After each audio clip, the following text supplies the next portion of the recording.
Edge returning at the Royal Rumble in 2020 was a big shocker. But this is not entirely shocking for some of you who are my viewers, because this is something that we've been talking about for about 6 months now. We're going to talk about all the news between Edge returning to WWE, why he turned down AEW, what that offer could have looked like with AEW, and on top of that, we're going to talk about his new offer with WWE as a member of the Raw roster.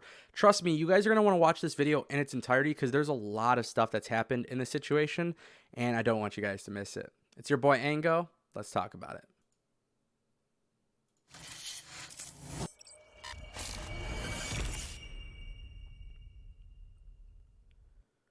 If you're new here, I want to say thank you for dropping a like or a comment or even subscribing to my channel. I really appreciate your guys' support as we talk about the latest happening in pro wrestling. And in all honesty, the Edge return might be the biggest story so far of 2020. Now, given that we're only 27 days into the new year, there is a lot of potential, maybe wink, wink, CM Punk. But at the end of the day, Edge returning really is a big deal. And we're going to devote this entire video to that story.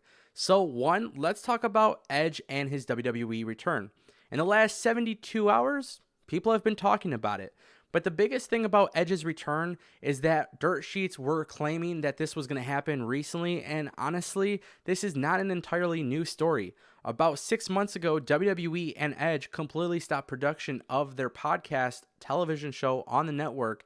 And honestly, because of that, it was pretty much clear that there was something going on within the relationship. Now, we actually talked about this on the channel, and I actually tweeted this frequently.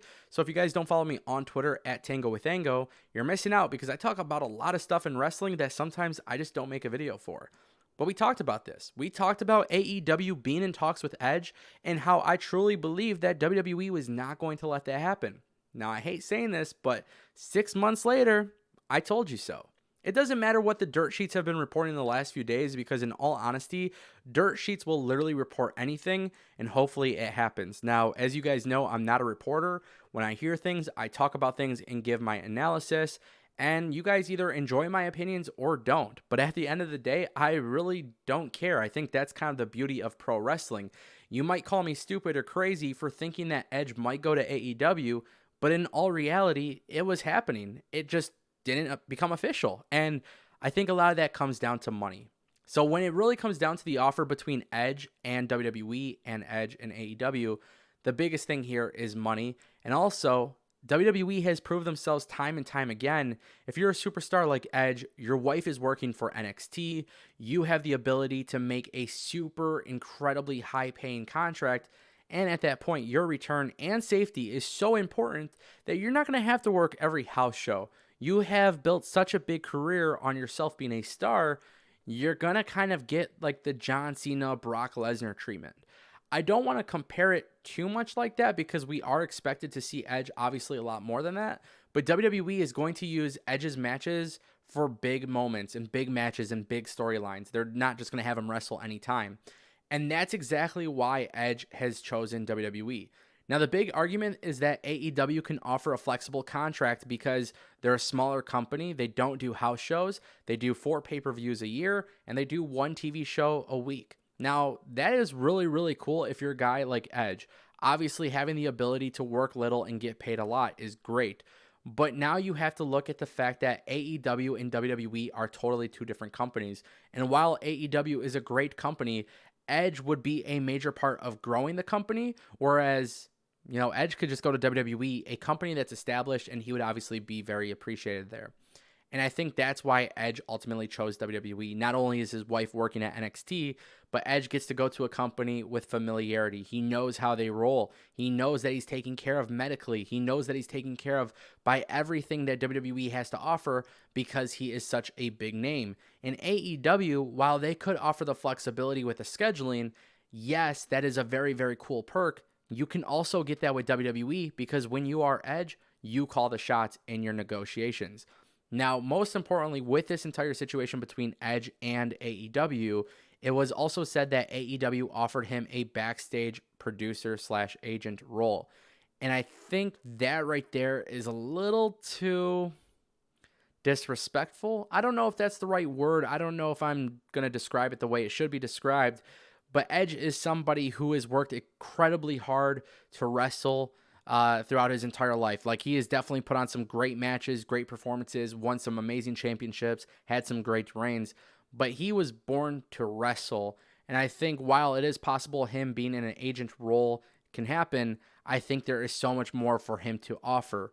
And I also think if you're AEW, you just simply cannot match the checkbook of Vince McMahon.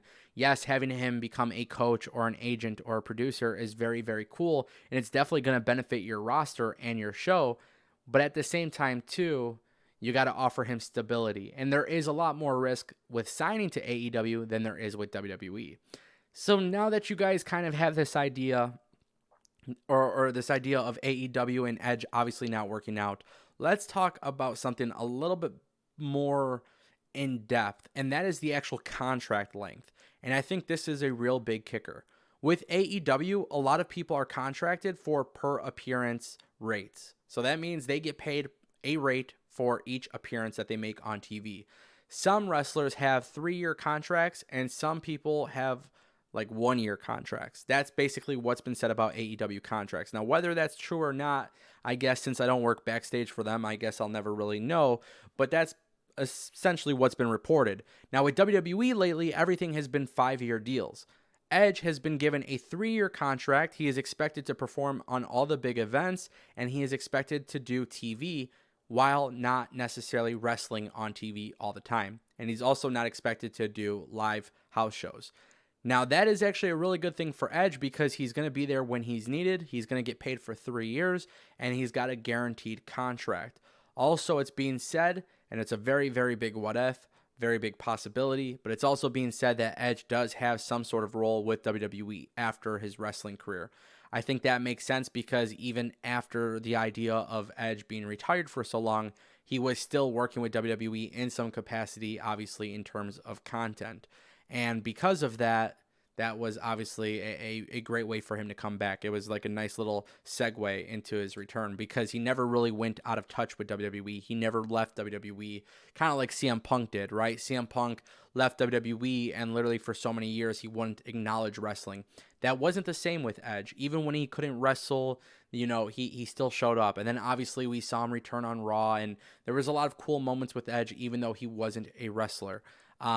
And being that he wasn't active with WWE, you have to assume that whatever he does after his 3-year deal could potentially be a part-time deal, something of like what we see with Goldberg, Sting, that kind of thing. Or it could be a backstage role, possibly working with NXT. There has been talks that he would go to NXT at some point and work in a backstage role. I don't know what that entails. Some people are saying kind of like a head coach position. I don't know how true that is. Like, these are rumors, obviously, but if you are offered a 3-year contract with set money, very low schedule, pretty much all these things that AEW can offer you, and you're going to get more money, and you're guaranteed a job afterwards, these are things that are worth obviously pursuing. And that is kind of the reason why it is rumored that Edge might be sticking around with WWE after the 3 years. But his commitment to WWE is a huge deal. His return is a big deal because we did not see that happening. Like I said, the dirt sheets, they like to report stuff, and, Edge obviously rejected this stuff, but this is nothing new. We knew about this for months, and a lot of people just said it wasn't going to happen. And it did.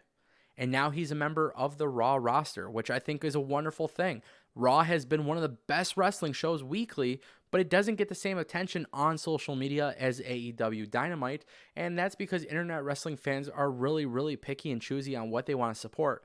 But when you look at the content, if you look at what WWE Raw is producing, having Edge on the B show makes a lot of sense. There's a lot of storytelling you could do with Randy Orton. There's a lot of storytelling you could do with Seth Rollins.